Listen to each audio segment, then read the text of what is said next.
రాష్ట్రంలోని 33 జిల్లాల్లో జిల్లా కలెక్టరేట్ల ముందు సమగ్ర శిక్ష ఉద్యోగులందరూ కూడా తమ యొక్క న్యాయమైన డిమాండ్ని గౌరవ ముఖ్యమంత్రి శ్రీ రేవంత్ రెడ్డి గారు సెప్టెంబర్ 13 హన్మకొండ ఏకశిలా పార్కులో ఇచ్చినటువంటి హామీ మేరకు కేవలం 100 రోజుల్లో రెగ్యులరేషన్ పూర్తి చేస్తాం, మిమ్మల్ని అందరినీ రాష్ట్ర నాయకుల్ని సెక్రటరేట్కు పిలిపించి దర్బారుగా కూర్చోబెట్టి మరి ఛాయ తాగేలోపు పరిష్కరిస్తామన్నారు.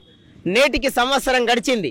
విజయోత్సవాలు ప్రజాప్రభుత్వానికి సంబంధించినటువంటి విజయోత్సవాలు జరుపుకుంటున్నప్పటికీ నేటికి ప్రభుత్వం కనీసం ఇప్పటి వరకు 19,306 మంది ఈ రాష్ట్రంలో ఉన్న ఉద్యోగుల పట్ల కనీసం కూడా నిర్ణయం తీసుకోలేకపోవడం, ఇప్పటికీ 129 మంది మరణించిన ఆలోచన వేయలేకపోవడం, వందలాది మందికి రిటైర్మెంట్లను ఇవ్వడం ఇలాంటి చేస్తున్నారే తప్ప ఇచ్చిన మాట ఇచ్చిన హామీ మతిమరిచిన పరిస్థితి కనిపిస్తూ ఉంది.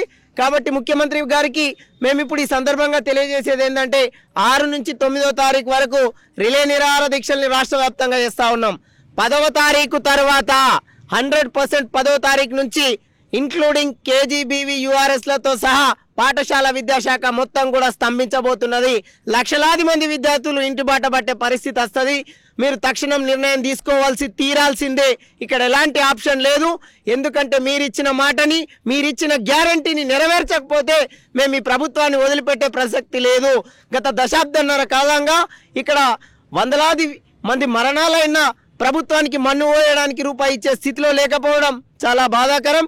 అదేవిధంగా ఉద్యోగులకు సుప్రీంకోర్టు తీర్పులు ఇచ్చిన అమలు చేసే పరిస్థితుల్లో ఈ ప్రభుత్వాలు లేవు. ప్రభుత్వం ఇచ్చిన మాటని అమలు చేసే పరిస్థితుల్లో ఈ ప్రభుత్వాలు లేవు. దేనికి ప్రభుత్వం ఉంది అనేటువంటి ఆలోచన చేయాలా. మీ ఆడంబరాలకు డబ్బులు కనిపిస్తూ ఉన్నాయి.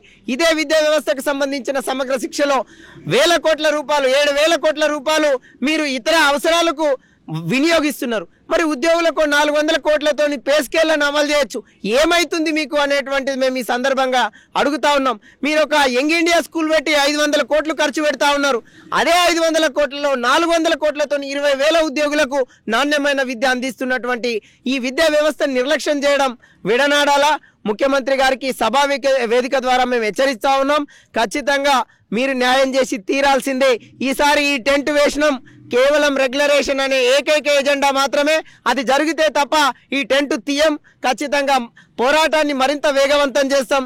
ఖచ్చితంగా ఈ పోరాటం అనేటువంటిది ప్రభుత్వానికి పూర్తి స్థాయిలో రాబోయే ఎలక్షన్లలో కూడా బుద్ధి చెప్పేటువంటి అవకాశానికి ఉన్న అన్ని సందర్భాలను కూడా పరిశీలిస్తున్నామని ఈ సందర్భంగా తెలియజేస్తా ఉన్నాం. మరిన్ని వీడియోస్ కోసం ఛానల్ ని సబ్స్క్రైబ్ చేయండి. లేటెస్ట్ అప్డేట్స్ కోసం వాట్సాప్ ఛానల్ ని ఫాలో అవ్వండి. అండ్ లింక్ డిస్క్రిప్షన్ లో ఉంది.